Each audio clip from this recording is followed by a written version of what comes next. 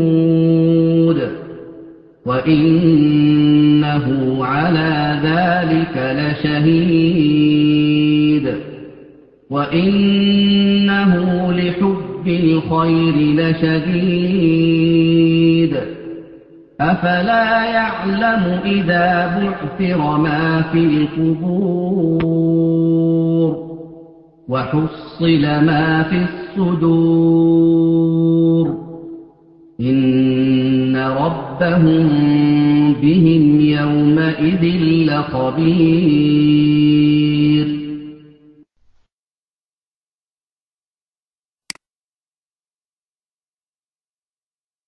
ورفعناه مكانا عليا ولم يكن جبارا عصيا فقد فاز فوزا عظيما إن الله كان عليما حكيما وسبحه ليلا طويلا